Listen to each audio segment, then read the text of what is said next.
మా పార్టీ అభ్యర్థుల గెలుపు కోసం, పార్టీ విజయం కోసం అహర్నిశలు కష్టపడ్డ మా గులాబీ సైనికులందరికీ రాష్ట్ర వ్యాప్తంగా, తెలంగాణ వ్యాప్తంగా హృదయపూర్వకంగా వారికి చాలా వినయపూర్వకంగా ప్రణామాలు, ధన్యవాదాలు తెలియజేస్తా ఉన్నాను. ఎందుకంటే సామాన్యమైన విషయం కాదు. ఒక పార్టీ 5 నెలల కింద జరిగిన శాసనసభ ఎన్నికల్లో అనూహ్యమైన పద్ధతుల్లో పరాభవం పాలైన, మరి తర్వాత రకరకాల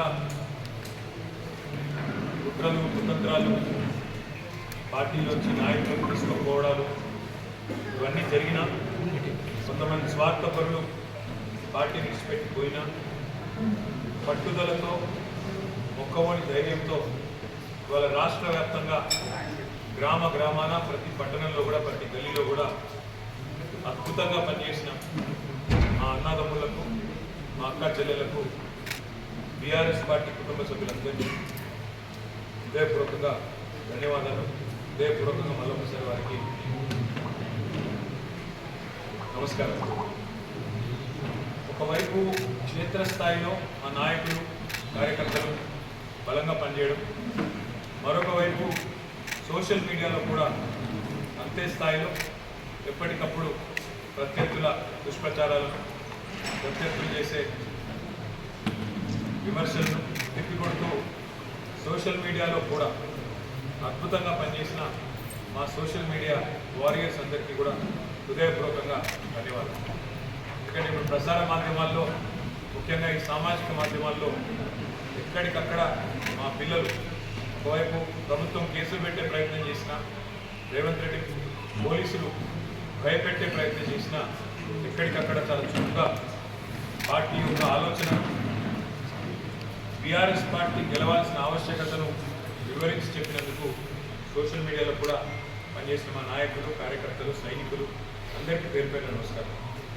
దాడులను, కేసులను, కుట్రలను, కుతంత్రాలను, స్వార్థపరుల రాజకీయ ఎత్తుగడలను ఎన్నింటినీ తిప్పికొడుతూ మరి మొక్కవోని ధైర్యంతో ముందుకు పోయినాం. పెద్దలు కేసీఆర్ గారి బస్సు యాత్రతో నిజంగా చెప్పాలంటే పార్లమెంట్ ఎన్నికల్లో ఒక మలుపు తిప్పింది రాష్ట్ర రాజకీయాన్ని కేసీఆర్ గారి బస్సు యాత్ర. 17 రోజుల బస్సు యాత్రతో 2 జాతీయ పార్టీలు కూడా దిగిరాక తప్పని పరిస్థితి. 2 జాతీయ పార్టీల నాయకత్వాలు కూడా తెలంగాణ చుట్టూ దిగిరాలు పట్టక తప్పని పరిస్థితి కేసీఆర్ గారి బస్సు యాత్ర కల్పించింది. ఏ జిల్లాకి పోయినా, ఏ నియోజకవర్గానికి పోయినా, ఏ పట్టణానికి పోయినా బ్రహ్మరథం పట్టినారు ప్రజలు. ముఖ్యంగా రాష్ట్రంలోని ప్రతి పాయింట్లో ఎక్కడెక్కడైతే కేసీఆర్ గారు కాలు పెట్టారో దాదాపు 30 చోట్ల, ప్రతి చోట కూడా మరి ఈ బస్సు యాత్రని, రోడ్ షోలను కూడా విజయవంతం చేసిన మా పార్టీ నాయకత్వానికి కూడా హృదయపూర్వకంగా ధన్యవాదాలు. ఆదిలాబాద్ నుంచి అలంపూర్ దాకా ఇవాళ గులాబీ సైన్యంలో గుండెల నిండా కూడా ఆత్మవిశ్వాసం కనబడతాం.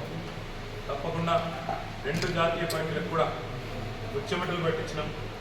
మొత్తం క్యాడర్ నుంచి లీడర్ల దాకా అందరిలో కూడా స్పష్టమైన ఒక విశ్వాసం, స్పష్టమైన ఒక నమ్మకం. పార్టీ 10 కాలాల పాటు చల్లగా ఉంటుందనే ఒక ధైర్యం, ప్రజల నుంచి వచ్చిన ఆదరణ చూసిన తర్వాత ఒక పూర్తి స్థాయి స్థైర్యం ఏదైతే పెరిగిందో, ముఖ్యంగా కేసీఆర్ గారి పోరుబాటకు జనం నుంచి వచ్చిన స్పందన చూసిన తర్వాత బ్రహ్మాండంగా మరి కార్యకర్తల్లో గొప్ప ఉత్సాహం, కొత్త జోష్ కూడా వచ్చింది. మరి రాష్ట్రంలోనేమో ఇక్కడ కాంగ్రెస్ ప్రభుత్వం నేను చేసిన పనులన్నింటినీ కూడా తిరగదోడి కొత్త జిల్లాలు రద్దు చేయాలని, అదేవిధంగా కేసీఆర్ ఆనవాళ్లు లేకుండా చేయాలని ఒక చిల్లర ప్రయత్నం ఏదైతే చేస్తున్నదో, ఇది కూడా రాష్ట్ర ప్రజల్లో ఒక విముఖతను, ఒక రకమైన మరి ప్రభుత్వం పట్ల వ్యతిరేకతను పెంచిందని చెప్పి కూడా నేను అనుకుంటాం. అదేవిధంగా 6 గ్యారంటీలు 100 రోజుల్లో అమలు చేస్తామని చెప్పి మొత్తంగా 420 హామీలు ఇచ్చి ఇవాళ వాటిని తుంగలో తొక్కిన వైన మీద కూడా కాంగ్రెస్ పార్టీ మీద ప్రజల్లో తీవ్రమైన వ్యతిరేకత కనబడింది. మేము ఎక్కడెక్కడైతే తిరిగినామో చాలా స్పష్టంగా, ముఖ్యంగా గ్రామీణ ప్రాంతాల్లో రైతులు రైతు భరోసా అని చెప్పి మోసం చేసినందుకు, రైతు బంధునే మొత్తంగా వేయనందుకు, కరెంటు విషయంలో తీవ్రమైన నష్టం చేసినందుకు, క్వింటాల్కు 500 బోనస్ ఇస్తామని చెప్పి బోగస్ మాటలు చెప్పి మోసం చేసినందుకు ఇవాళ రైతులు బగ్గున మండుతూ ఉన్నారు. తప్పకుండా ఆ వ్యతిరేకత అనేది ఓట్ల రూపంలో కనబడుతుంది గ్రామీణ ప్రాంతాల్లో అని చెప్పి మేము అనుకుంటా ఉన్నాం.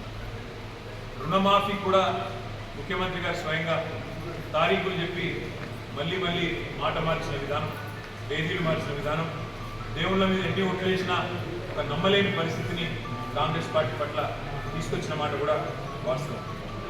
రైతాంగం అంతా ఒకటే అంటున్నారు, కేసీఆర్ ఉన్నప్పుడే బాగుండే, అందుకే ఈ ఎన్నికల్లో కర్రుగాల్సి వాత పెట్టాలనుకున్నారు, పెడతారని చెప్పి కూడా నేను బలంగా నమ్ముతా ఉన్నాను.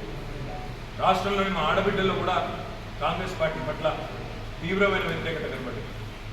మహిళలకి 100 రోజుల్లోనే 18 ఏళ్లు నిండిన 1,67,00,000 మంది ఆడబిడ్డలకు నేను నెలకు 2,500 రూపాయలు 100 రోజుల్లోనే ఇస్తానని చెప్పి ఏదైతే మాట ఇచ్చారో ఆ హామీ నెరవేర్చకపోవడం, అది మాత్రమే కాకుండా తులం బంగారం అని, స్కూటీలని, పెద్ద మనుషులకు కూడా 4,000 పెన్షన్లని, అదేవిధంగా చివరికి మాటలన్నీ పెద్ద మాటలు చెప్పి మంచినీళ్ళకి మళ్ళీ ఒక్కసారి రోడ్డున పడాల్సిన దుస్థితి, బిందెలు పట్టుకుని రోడ్డుకెక్కే పరిస్థితి ఏదైతే ప్రభుత్వం తెచ్చిందో దానివల్ల మహిళలు ముఖ్యంగా వారు కూడా తీవ్రమైన ఆగ్రహంతో ఈ ప్రభుత్వాన్ని క్షమించే పరిస్థితులు లేదు. అదేవిధంగా ఈరోజు ఈ రాష్ట్రంలోని అన్ని వర్గాలు, వాళ్ళు పెద్ద మనుషులు మాకు 4,000 రూపాయల పెన్షన్ ఇస్తాడనుకున్నాం, కానీ మా జనవరి నెల 2,000 పెన్షన్ ఎగ్గొట్టిండు రేవంత్ రెడ్డి అనే మాట వారి మనసులో కూడా బాగా బలంగా నాటుకుపోయింది. అట్లా ఏ ఒక్క వర్గం కూడా ఇవాళ కాంగ్రెస్కు కొత్తగా తోడైంది లేదు. అట్లని చెప్పి బీజేపీ పైన కూడా పెద్ద సానుకూలత లేదు. 10 ఏళ్లలో ఏమీ చేయని బీజేపీ 10 ఏళ్లలో 4 ఎంపీలను గెలిపించినా ఏమీ జరగలేదు, ఏమీ చేయలేదు, వాళ్ళ వల్ల ఒరిగిస్తున్నా అనే విషయం పూర్తి స్థాయిలో ప్రజలకు అర్థమైంది. అడ్డగోలుగా పెరిగిన పెట్రోల్ ధరలు, డీజిల్ ధరలు, నిత్యావసర వస్తువుల ధరలు, సిలిండర్ ధరలు ఇవన్నీ కూడా విరమైన తర్వాత మోడీ గారి ప్రభుత్వం మీద కూడా వ్యతిరేకత కనబడుతూ ఉంది. మేము కూడా చాలా ఆలోచనతోనే ప్రతి నియోజకవర్గంలో ఈసారి బలమైన అభ్యర్థులను, అందులో కూడా సామాజిక సమతూకాన్ని పాటిస్తుంది. 17 పార్లమెంటు సీట్లకు గాను 12 జనరల్ సీట్లుంటే అందులో 50% అంటే సగం బీసీ అభ్యర్థులకు కేటాయించి మరి ఒక సామాజిక సమతూకాన్ని పాటించింది, బలహీన వర్గాలకు న్యాయం చేసింది బీఆర్ఎస్ పార్టీ. అదేవిధంగా అభ్యర్థులు కూడా చాలామంది సీనియర్ నాయకులు, బలమైన నాయకులు, బ్రహ్మాండంగా గతం నుంచి కూడా కార్యకర్తలతో మంచి సంబంధాలు, పార్టీతో ప్రజలతో మంచి సంబంధాలున్న నాయకులకు మెయిన్ టికెట్ ఇస్తే కాంగ్రెస్ పార్టీ మాత్రం చివరి నిమిషంలో వచ్చిన పారాషూట్ లీడర్లు, అందులో ముఖ్యంగా బీఆర్ఎస్లోంచి ఇతర పార్టీలోంచి ఎత్తుకొని పోయిన పారాషూట్ లీడర్లకు కాంగ్రెస్ కానీ బీజేపీ కానీ దాదాపు 6-7 చోట్ల బీజేపీ అభ్యర్థులు మా పార్టీ నుంచి పోయిన వాళ్ళు, 4-5 చోట్ల కాంగ్రెస్ అభ్యర్థులు కూడా మా పార్టీ నుంచి పోయిన వాళ్ళే. కాబట్టి సొంత పార్టీలోనే, వాళ్ళ సొంత పార్టీ కాంగ్రెస్లోనే వారి పట్ల విముఖత, వ్యతిరేకత కూడా స్పష్టంగా కనబడింది. మా అభ్యర్థుల పట్ల సానుకూలత, వారి అభ్యర్థుల పట్ల వ్యతిరేకత. మొదలు ఒక 2 నెలల కిందట అసలు బీఆర్ఎస్కు సీట్లే రావు, ఒక్క సీటు కూడా వస్తే ఎక్కువ అని చెప్పి స్వయంగా ముఖ్యమంత్రి రేవంత్ రెడ్డి ఒక్క సీటన్న గెలుచుకొని చూపెట్టండి అన్న పరిస్థితి నుంచి ఇవాళ 2 జాతీయ పార్టీలకు ముచ్చెమడలు పట్టించే స్థితి నెల రోజుల లోపల తెచ్చింది మా గులాబీ దండు, మా గులాబీ సైనికులు అనే మాట కూడా విజ్ఞప్తి చేస్తా ఉంది. కొన్ని చోట్ల కాంగ్రెస్ మాకు ప్రత్యర్థిగా ఉండే, కొన్ని చోట్ల మాకు బీజేపీ ప్రత్యర్థిగా ఉండే, కానీ మొత్తం రాష్ట్రంలోని 17 సీట్లలో అంతటా కూడా ధీటుగా పోటీనిచ్చింది మాత్రం ఖచ్చితంగా బీఆర్ఎస్ అనే మాట నేను విజ్ఞప్తి చేస్తా ఉన్నాను. ఇవాళ ఒకటి మాత్రం స్పష్టం, ఢిల్లీలో కుస్తీలు, గల్లీలో దోస్తీలు. కాంగ్రెస్ బీజేపీ రాజకీయం చూస్తే ఢిల్లీలో కుస్తీ, గల్లీలో దోస్తీ అన్నట్టుగా ఇలా వ్యవహారం నడుస్తూ ఉంది. ఢిల్లీలోనేమో ఏదో కొట్లాడుతున్న యాక్టింగ్, కానీ ఇక్కడ దాదాపు 6-7 సీట్లలో ఇవాళ తెలంగాణలో కాంగ్రెస్ పార్టీ బలహీనమైన డమ్మీ అభ్యర్థులను పెట్టి వాళ్ళ కరీంనగర్తో సహా, నిజామాబాద్తో సహా, అదేవిధంగా నిజామాబాద్లో డమ్మీ అభ్యర్థి నేను ఎందుకంటా ఉన్నా అంటే జీవన్ రెడ్డి గారు సీనియర్ నాయకుడే, కానీ ఆయన పోటీ చేయాలనుకున్నది కరీంనగర్ నుంచి. ఆయనను బలవంతంగా ఆయనకి ఇష్టం లేని నిజామాబాద్లో రుద్దింది కాంగ్రెస్. కరీంనగర్ అభ్యర్థి ఎవరో ఎవరికి తెలియదు. సికింద్రాబాద్ అభ్యర్థి అసలు ప్రచారం కూడా దాదాపు లాస్ట్ 10 రోజుల వరకు చేయలేదు. మల్కాజ్గిరి అభ్యర్థి ఆ ప్రాంతం కనీసం సుపరిచితం కూడా కాదు, పరిచయం కూడా లేదు. ఇట్లా 6-7 సీట్లలో డమ్మీ అభ్యర్థులను పెట్టి రేవంత్ రెడ్డి గారు మరి బీజేపీని గెలిపించడానికి కిషన్ రెడ్డి కంటే ఎక్కువ రేవంత్ రెడ్డి కష్టపడ్డాడన్న మాట నేను విజ్ఞప్తి చేస్తా ఉన్నాను. అదే మాదిరిగా ఇవాళ ఒక వార్త స్పష్టంగా కనబడతా ఉంది. నేను మా నాయకులు కార్యకర్తలకు కూడా నేను చేసే విజ్ఞప్తి, వాళ్ళ దేశంలో ఈ 2 కూటమిల్లో ఏ కూటమి కూడా స్పష్టమైన మెజారిటీ వచ్చే పరిస్థితి కనబడటం లేదు. ఇటు బీజేపీ ఆధ్వర్యంలో ఉన్న ఎన్డీఏ కానీ కాంగ్రెస్ ఆధ్వర్యంలో ఉన్న ఇండియా కూటమి కానీ స్పష్టమైన మెజారిటీ అయితే వచ్చే పరిస్థితి లేదు. ప్రాంతీయ పార్టీలే తమ హవా కొనసాగించబోతూ ఉన్నాయి. తప్పకుండా ఏ పార్టీలు అయితే ఇండియాలో కానీ ఎన్డీఏలో కానీ లేవో ఆ పార్టీలకు వచ్చే సీట్లు అందులో చాలా ప్రముఖమైన పార్టీలు ఉన్నాయి. బీఆర్ఎస్ ఉన్నది, వైఎస్ఆర్సీపీ ఉన్నది, బిజు జనతాదళ్ ఉన్నది. వీళ్ళే రేపు ప్రాంతీయ శక్తులే నిర్ణయాత్మకమైన పాత్ర పోషిస్తాయనే విశ్వాసం మాకున్నది. 5 నెలలు టైంపాస్గా నడిపింది కాంగ్రెస్ ప్రభుత్వం ఈ రాష్ట్రంలో ప్రభుత్వాన్ని. ప్రజల సమస్యల పట్ల కానీ ప్రజల అవసరాల పట్ల కానీ అవగాహన లేకుండా అన్ని చిల్లర మల్లర అంశాలు తీసుకొని కొన్ని రోజులు మేడిగడ్డ మీద టైంపాస్ పేరు మీద, కొన్ని రోజులు శ్వేతపత్రాల పేరు మీద టైంపాస్, కొన్ని రోజులు ఫోన్ ట్యాపింగ్ అని టైంపాస్, రకరకాలుగా ప్రజల దృష్టిని మరల్చడానికి చిల్లర మల్లర ప్రయత్నాలు చేసి చివరికి కొంతమంది నాయకులను మా పార్టీ వాళ్ళని ఉంచుకున్నాం. మా క్యాడర్ మాత్రం బలంగా నిలబడ్డది. పార్లమెంటు ఎన్నికల్లో అద్భుతంగా పోరాట పటిమను ప్రదర్శించింది బీఆర్ఎస్ పార్టీ క్యాడర్. అందుకే తప్పకుండా మంచి విజయాలు కూడా మా పార్టీ మా క్యాడర్ బలం వల్ల, మా పార్టీ నాయకులు చేసిన ఐకమత్యమైన సమన్వయంతో కూడిన కృషి వల్ల మంచి ఫలితాలు సాధించబోతా ఉన్నాం. ప్రజలకు ఒక విషయం స్పష్టంగా అర్థమైంది. ఈనాడైనా ఏనాడైనా అల్టిమేట్గా బీఆర్ఎస్ పార్టీయే తెలంగాణ ప్రయోజనాలకు సంబంధించినంత వరకు శ్రీరామ రక్ష అనే మాట ప్రజలందరికీ కూడా అర్థమైంది.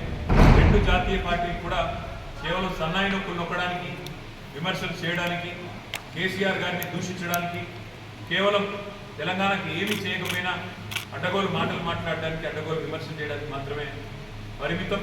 వీళ్ళ వల్ల అంతకంటే ఏమి కాదు అనే మాట కూడా అర్థమైంది. చివరిగా నేను చేసే విజ్ఞప్తి చెప్పే మాట ఒకటే, ఇవాళ మా పార్టీ నాయకులు, మా పార్టీ కార్యకర్తలు ఎవరెవరైతే ఈ ఎన్నికల్లో అద్భుతమైన పనిచేసినారో వారందరికీ ధన్యవాదాలు తెలియజేసుకుంటూనే వారికి ఇంకొక మాట కూడా నేను విజ్ఞప్తి చేస్తా ఉన్నాను. మీరు చేసిన కృషి, మీరు చేసిన ప్రయత్నం ఉత్తగానే పోదు. పార్లమెంట్ ఎన్నికల్లో మంచి ఫలితాలతో పాటు, మంచి ఓట్లతో పాటు, సీట్లతో పాటు రేపు తొందరలోనే జరగబోయే స్థానిక సంస్థల ఎన్నికలకు కూడా మీరు చేసిన పని, మీరు పెట్టిన ఎఫర్టు ఇది ఒక పునాది కాబోతా ఉన్నది. ఎందుకంటే ఈ సంవత్సరం వరుసగా జిల్లా పరిషత్ ఎన్నికలు ఉన్నాయి, మండల ప్రజా పరిషత్ ఎన్నికలు ఉన్నాయి, సర్పంచ్ ఎలక్షన్లు ఉన్నాయి, అదేవిధంగా కౌన్సిలర్ ఎన్నికలు ఉన్నాయి. ఇవన్నిటికీ ఒక బలమైన పునాది, ఒక బలమైన మరి ఎఫర్ట్ ఏదైతే మనం చేసినామో తప్పకుండా ఇవన్నిటికీ ఇది ఒక బలమైన ప్రాతిపదికగా మారుతుంది. తప్పకుండా కాంగ్రెస్ బీజేపీ శాయశక్తుల ఎన్ని ప్రయత్నాలు చేసినా తప్పకుండా మీ అందరి ఎఫర్ట్ వల్ల మళ్ళీ తెలంగాణ ప్రజల ఆశీర్వాదంతో బీఆర్ఎస్ పార్టీ 3 పార్టీలలో అత్యధిక సీట్లు సాధించిన పార్టీగా నిలబడబోతుందని చెప్పి కూడా తెలియజేస్తూ మళ్ళొక్కసారి మాకు ఎన్నికల్లో ఓట్లేసిన ప్రజలకు, అదేవిధంగా అహర్నిశలు కష్టపడి పనిచేసిన మా గులాబీ సైనికులకు హృదయపూర్వకంగా ధన్యవాదాలు తెలియజేస్తూ తప్పకుండా మంచి మెజారిటీతో మరి మంచి గౌరవప్రదమైన స్థాయిలో ఆ 2 పార్టీల కంటే ఎక్కువనే సీట్లు సాధిస్తామని చెప్పి కూడా ఆశాభావాన్ని వ్యక్తం చేస్తూ మాకు సహకరించిన ప్రతి ఒక్కరికి, మీడియాతో సహా ప్రతి ఒక్కరికి కూడా పేరు పేరున ధన్యవాదాలు, పేరు పేరున